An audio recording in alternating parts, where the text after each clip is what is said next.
काबा। ये black colour का structure secret से भरा हुआ है। Black stone sent down by God to earth. Is it actually a meteorite? और इसकी हिस्ट्री खून से भरी हुई है।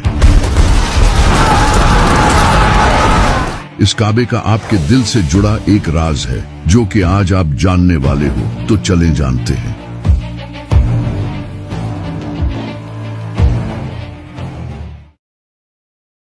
अगर काबा की हिस्ट्री को देखा जाए तो ये हजरत आदम के टाइम की है। काबा को सबसे पहले हजरत इब्राहिम अलैहिस्सलाम ने नहीं बल्कि हजरत आदम ने इबादत करने के लिए बनाया था। लेकिन फिर इसके कई सदियों बाद हजरत नूह अलैहिस्सलाम के टाइम पर पूरी दुनिया में एक बड़ा फ्लड आया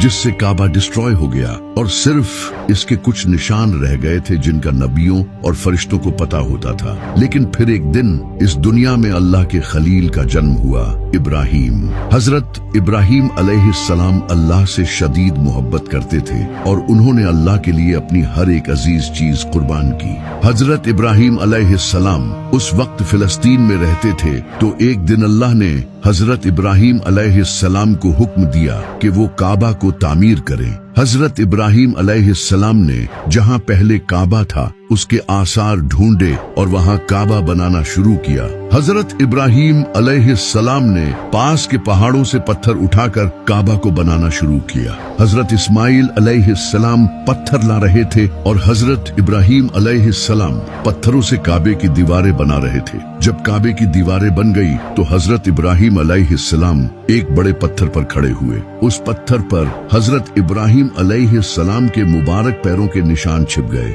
ये पत्थर आज भी काबा के सामने पड़ा है, जिसे मुकामे इब्राहिम कहते हैं। काबा बनने के बाद हजरत जिब्राइल एक सफेद पत्थर लेकर आए जिसे हजरे अस्वद कहते हैं। हजरत इब्राहिम अलैहिस्सलाम ने इसे काबा के कोने में लगा दिया, लेकिन मुसलमानों के गुनाहों की वजह से आज ये पत्थर काला हो चुका है। हजरत इब्राहिम और इस्माइल अलैहिस्सलाम जब काबा को बना रहे थे तो वो साथ ही ये दुआ कर रहे थे, ऐ हमारे रब, हमसे ये कबूल फरमा, बेशक तो सुनने वाला और जानने वाला है। ऐ हमारे रब, हमें अपना मुसलमान बना और हमारी नस्ल से एक मुसलमान उम्मत बना जो तेरी फर्मा बरदार हो। जब हजरत इब्राहिम अलैहिस्सलाम ने काबा को बनाया था तो उस वक्त काबा स्क्वायर नहीं बल्कि रेक्टेंगुलर शेप में था, और ये जो हिजरे इस्माइल वाली जगह है ये भी उस वक्त काबा में इंक्लूडेड थी। इसके दो दरवाजे थे, एक एंट्री के लिए और दूसरा दरवाजा एग्जिट के लिए था, और इसकी हाइट 9 हाथ ऊंची थी।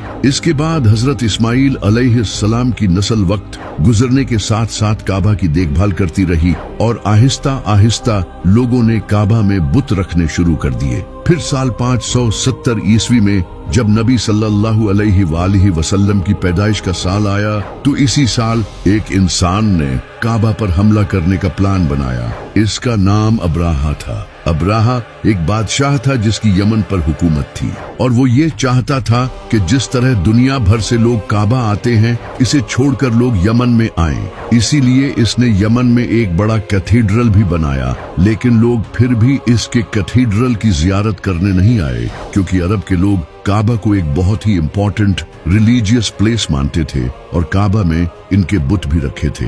इससे परेशान होकर अब्राहा ने काबा को तबाह करने का फैसला किया। अब्राहा ने एक बड़ी फौज तैयार की जिसमें बड़े बड़े हाथी थे जो अरब के लोगों के लिए बहुत खतरनाक थे, क्योंकि अरब के लोगों ने जिंदगी में कभी हाथी नहीं देखे थे। इनके घोड़े भी हाथियों से डरते थे। अब्राहा अपनी फौज को लेकर यमन से मक्का की तरफ रवाना हुआ।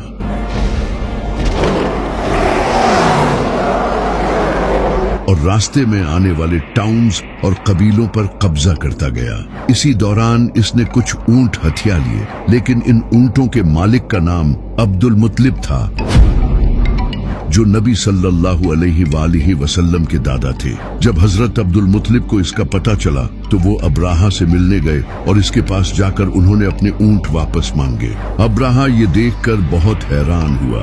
इसने जनाबे अब्दुल मुत्तलिब से कहा कि मैं यहाँ तुम्हारे काबा को तबाह करने आया हूँ और तुम्हें अपने ऊंटों की पड़ी है। तो जनाबे अब्दुल मुत्तलिब ने इसे कहा कि मैं इन ऊंटों का मालिक हूँ और इस काबे का मालिक कोई और है। मैं अपने ऊंटों की हिफाजत करूंगा और वो काबा की हिफाजत करेगा। तुम मेरे ऊंट मुझे वापस कर दो।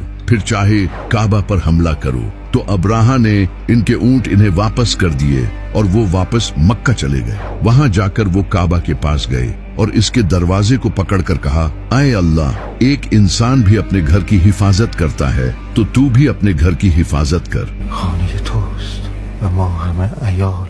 इसके बाद अब